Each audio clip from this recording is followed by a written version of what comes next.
Dunia penerbangan Indonesia tengah berkabung insiden penembakan terhadap pilot pesawat Smart Cakrawala Aviation PKSNR Kapten Egon Irawan dan kopilot Kapten Baskoro Adi Anggoro oleh orang tak dikenal di landasan Bandara Korowai Batu, Distrik Yani Ruma, Kabupaten Bovendigul, Provinsi Papua Selatan pada Rabu 11 Februari menyisakan tanya bagaimana seharusnya pengamanan bandara dan pilot saat menjalankan misi kemanusiaan di daerah berisiko. Kita bahas bersama narasumber. Ada Ketua Umum Ikatan Pilot Indonesia Kapten Muammar Reza Nugraha. Selamat malam, Kapten Reza. Selamat malam Mas Victor, apa kabar? Baik, Cap, Baik. kami ingin mengucapkan bela sungkawa atas gugurnya kolega Anda, rekan kita ya, Kapten Egon dan Kapten Baskoro. Bagaimana sikap Ikatan Pilot Indonesia sejauh ini, Cap? Ya, tentunya kami kemarin sudah melakukan press conference ya dan memberikan siaran pers terkait betapa kami mengutuk dan mengecam kerasnya kejadian ini karena kami nilai ini sangat disayangkan bisa terjadi. Tentunya kita berharap segala upaya bisa dilakukan agar ini adalah kali terakhir dalam sejarah penerbangan di Indonesia. Ya, ya. Cap Reza, ini Kapten Egon dan Kapten Baskoro gugur dalam tugas saat menjalankan misi kemanusiaan begitu ya. Sementara kita tahu bandara adalah objek vital yang wajib dijamin keamanannya oleh negara. Jika keselamatan pilot dilindungi negara, apakah ada upaya hukum yang akan dilakukan Ikatan Pilot Indonesia menuntut keadilan begitu akan lemahnya perlindungan bagi pilot atas tragedi yang terjadi, Cap? Oke, baik. Untuk terkait upaya hukum, kalau untuk hak korban dan keluarga korban tentunya kita akan monitor atau kita akan upayakan terus agar tetap adil dan transparan. Tapi kalau secara dunia penerbangan, tentunya kita harus menekankan pendekatan yang konstruktif dan sistemik ya, dalam arti kita mendukung proses penyelidikan dan penindakan yang saat ini sudah dilakukan dengan cepat oleh Polri dan Satgas Operasi Damai Kartens. Selain itu juga untuk upaya hukum kami lebih percaya pada upaya advokasi akuntabilitas strukturalnya itu sendiri. Jadi saya pikir kita harus duduk bersama dan kita harus mencari solusi dan evaluasi secara menyeluruh terkait insiden ini, Mas. Ya, ini adalah bentuk pelanggaran hukum yang cukup mencoreng dunia penerbangan begitu ya. Cap Reza, sudah umum diketahui masyarakat ya jika wilayah Papua berisiko tinggi keamanannya. Sementara keselamatan pilot dijamin oleh undang-undang nasional dan peraturan internasional gitu. Nasi sudah jadi bubur, dua kolega Anda gugur saat menjalankan tugas begitu dari pengamatan Anda bersama kolega pilot lain. Bagaimana seharusnya pengamanan penerbangan sipil di daerah rawan konflik nih, terutama di Papua begitu? Adakah prosedur khusus bagi para pilot ketika berhadapan dengan situasi yang mengancam keselamatan mereka, Cap? Ya, sebenarnya kalau kita mengacu kepada standar atau aturan yang ada itu sudah cukup memadai ya untuk penerbangan, keamanan penerbangan di negara kita.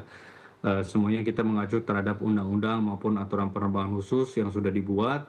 Tentunya penerapan aturan dan undang-undang yang sudah ada ini yang harus kita terus awasi, Mas, agar jaminan keamanan penerbangan bisa dilakukan termasuk di daerah-daerah rawan yang atau berisiko keamanan tinggi seperti di beberapa daerah di Papua seperti itu. Mhm, mhm, mhm. Tetapi jika Anda melihat situasinya, apakah jika Anda berbagi pengalaman dengan rekan-rekan pilot lain yang pernah terbang ke wilayah berkonflik ya, selain Papua begitu ya. Ya. Tapi memang pengamanan di bandara-bandara yang dituju di daerah berisiko ini memang sudah baik atau memang ternyata cukup lengah atau seperti apa nih, Cap, berdasarkan pengalaman teman-teman pilot lain?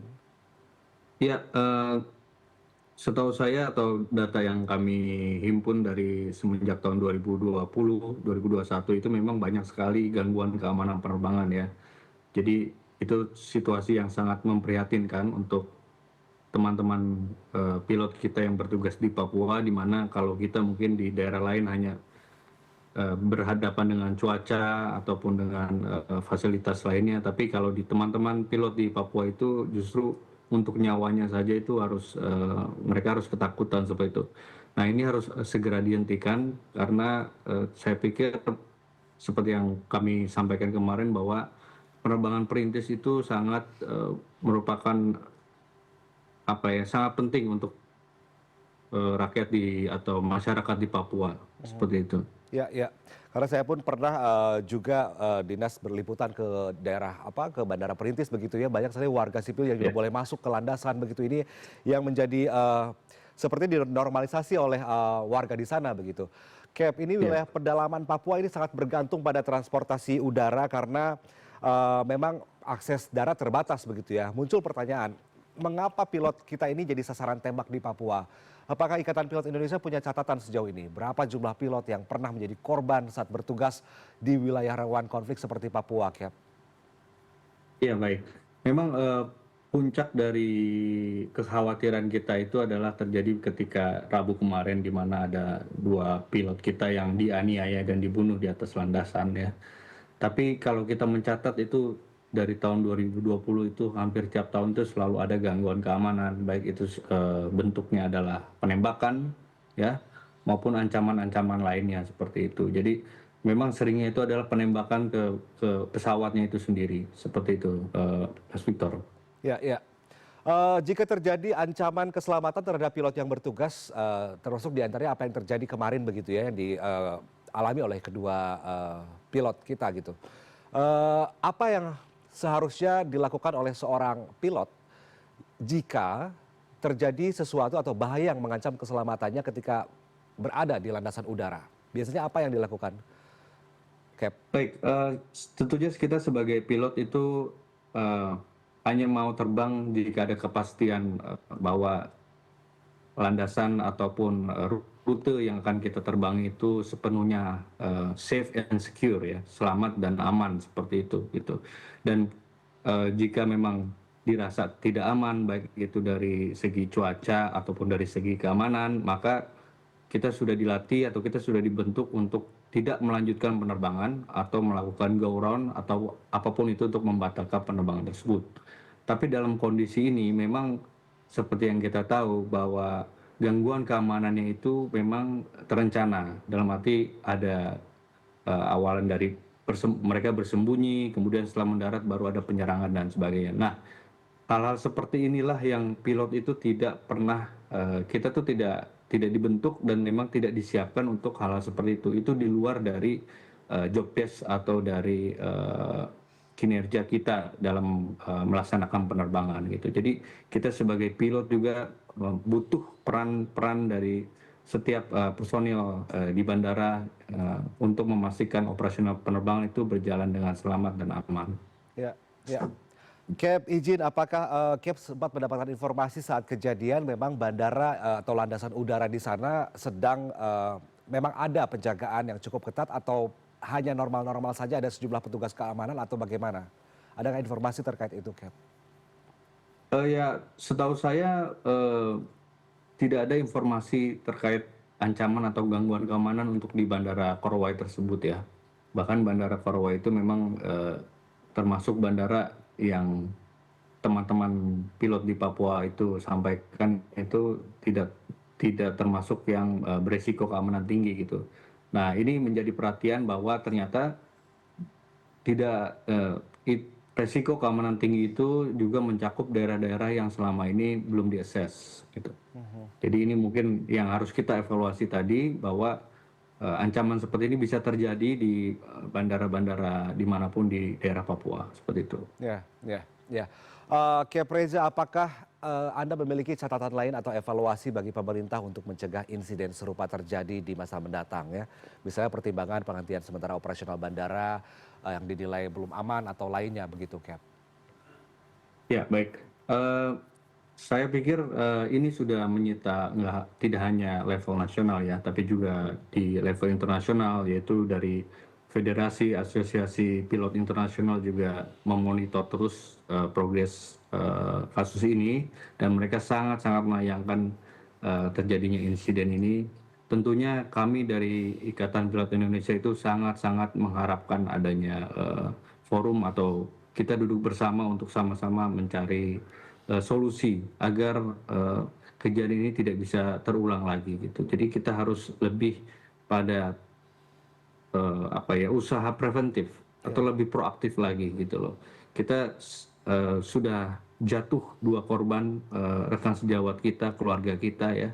Jadi saya pikir kita harus mengupayakan semaksimal mungkin, harus ada perubahan, harus ada evaluasi agar ini menjadi kali terakhir dalam sejarah penerbangan Indonesia.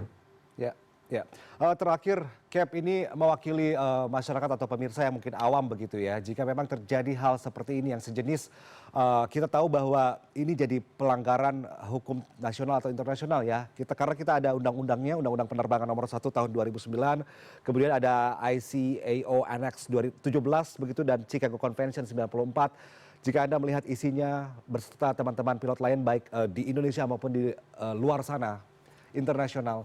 Kira-kira ketika ini terjadi situasi seperti ini, karena kita menganggap bahwa pilot adalah warga negara juga, kita sama seperti saya dan teman-teman yang lain ini pasti harus dilindungi keamanannya oleh negara. Jika terjadi hal serupa sebenarnya, bisakah pihak-pihak yang bertanggung jawab ini dituntut keadilannya setelah melakukan terjadinya insiden seperti ini? Bukan hanya pelaku yang KKB atau kelompok kriminal bersenjata, tetapi ada celah bahwa ternyata pengamanan di bandara ini lengah, tidak seperti menepati aturan begitu.